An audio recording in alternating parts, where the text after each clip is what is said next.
Thank you, Dr. Ahmad Speaker. First, I would like to touch on public transport. Traffic congestion in Kuching is reaching unbearable situation or circumstance. For a city having population density of about a mere 754 per km square, it is over congested for Kuching. Traffic congestion causes less productivity, affecting the quality of life, worsen air pollution, and increase the possibility of motor vehicle accident.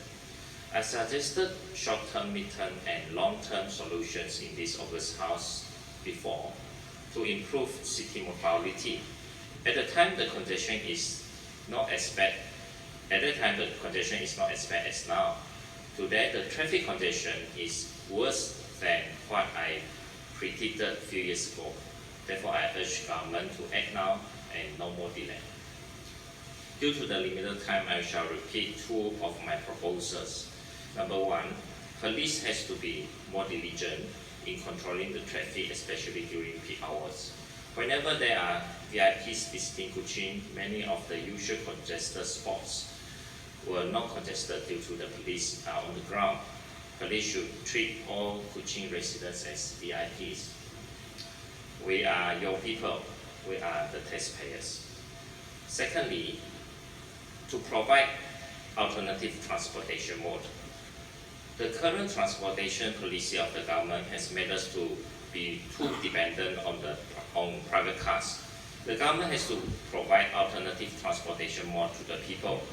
I'm not a believer that by mere providing a kind of public transport will ease the traffic congestion, but I believe it has to be a public transport network in combination of many kinds of alternative transports.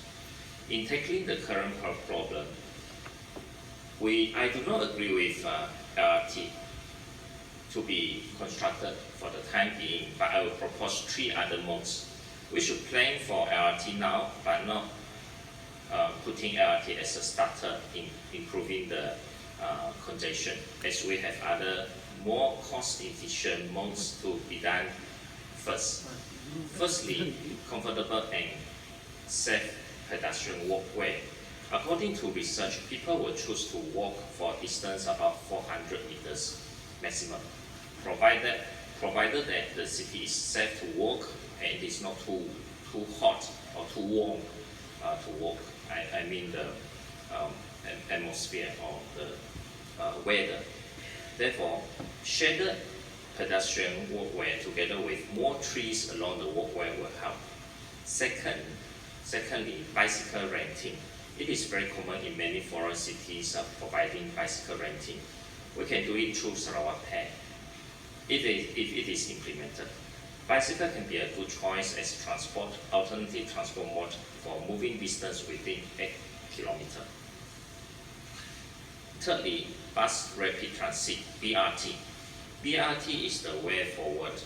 It is less costly and more efficient than LRT.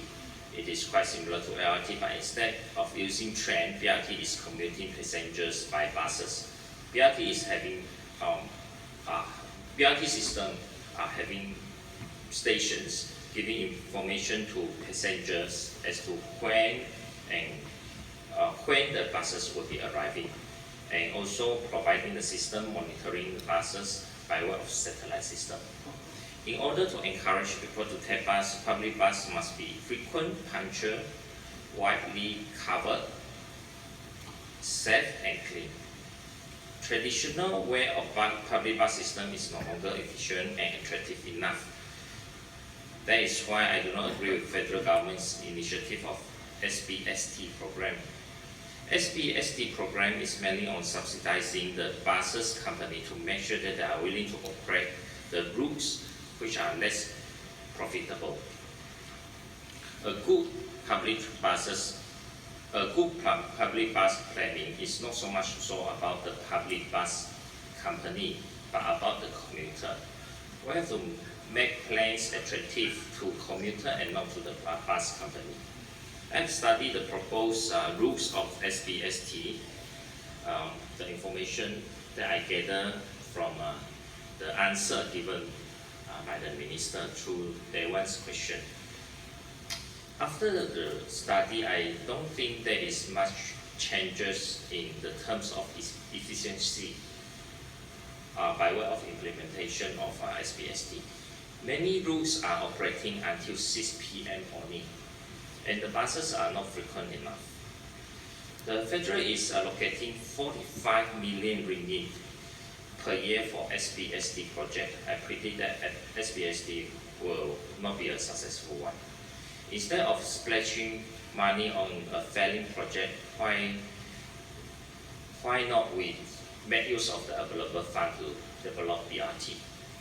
LRT, SBSD are not the way forward BRT is. On another issue, flash flood. On the issue of flash flood, I would like the minister to answer what are the causes of flash flood at junction of Jalan Padungan and Jalan Songtenchok. What are the measures to be taken and has been taken by the government to solve the problem? Similarly, the cause of the flash flood at Jalan Bangfield, is the government to take any action on this? The problem is getting worse in my Kawasan. LCDA issue, Land Custody and Development Authority, LCDA, was set up since 1981 under LCDA Ordinance 1981. Section 9 of LCDA Ordinance provides the function of LCDA, mainly in planning, supervising, and facilitating development. Between November 2016 to April 2017, just with a period of 6 months, LCDA has been alienated with 76 parcels of land, 76. In total acreage of 18,484.44 acres, with average premium of 300 per acre. My question to the administration is why LCDA is alienated with so much of land? State land being the assets of Rakyat and should not be loosely alienated. By alienating more than 18,000 acres of land to LCDA, the state government is opening the door for corruption. He who intends to get plenty of land will have to look for the chairman and all the members and all the management of the authority. The authority, through the person in charge, can make any deal with the intended purchaser. Therefore, it is open up for corruption opportunity for the members of the authorities.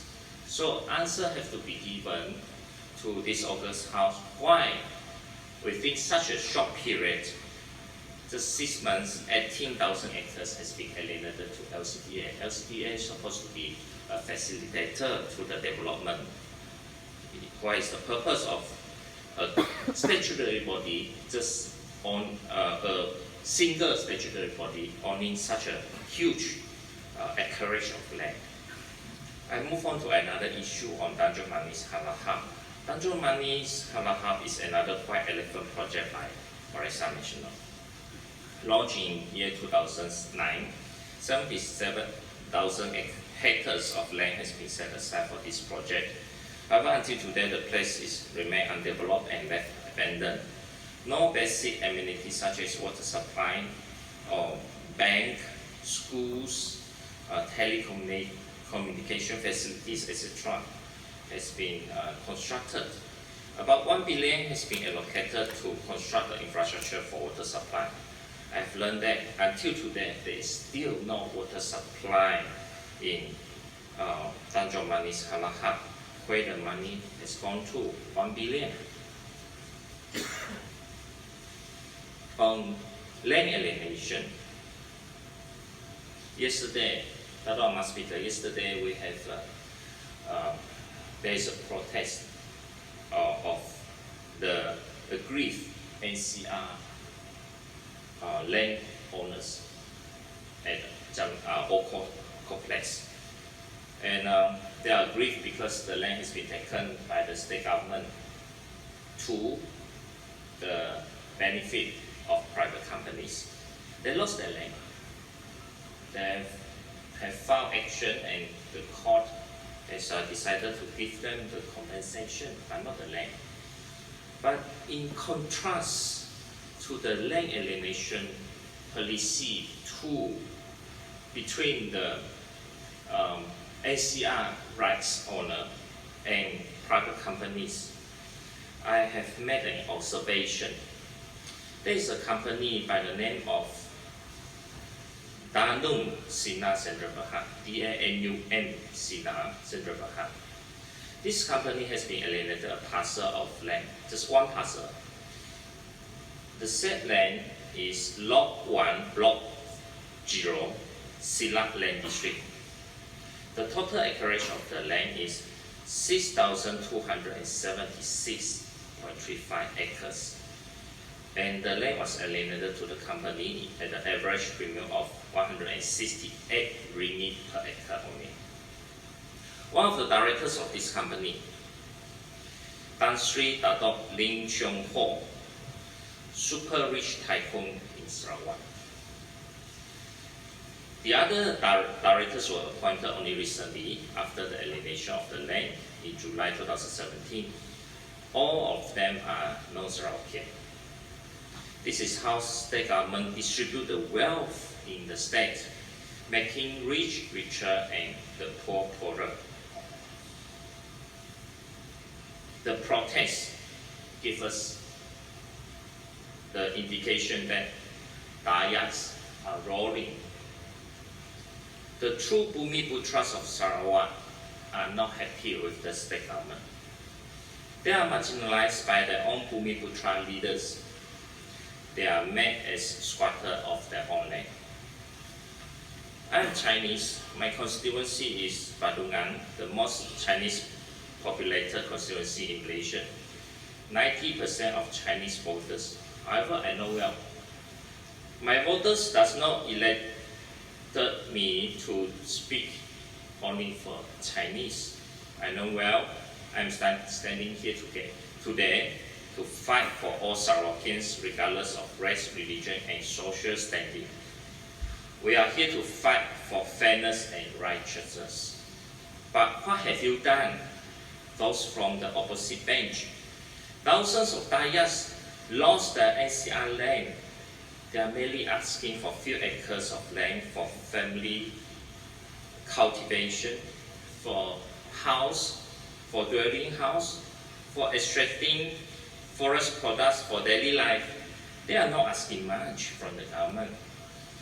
Why are they not giving what they deserve? Just small pieces of land. Why is a single company of super rich tycoon is given thousands acres of land at very low premium? And this is not the only case. Brother Ahmad Speaker, if you can remember, I spoke about other companies who owned by the rich person, super rich person.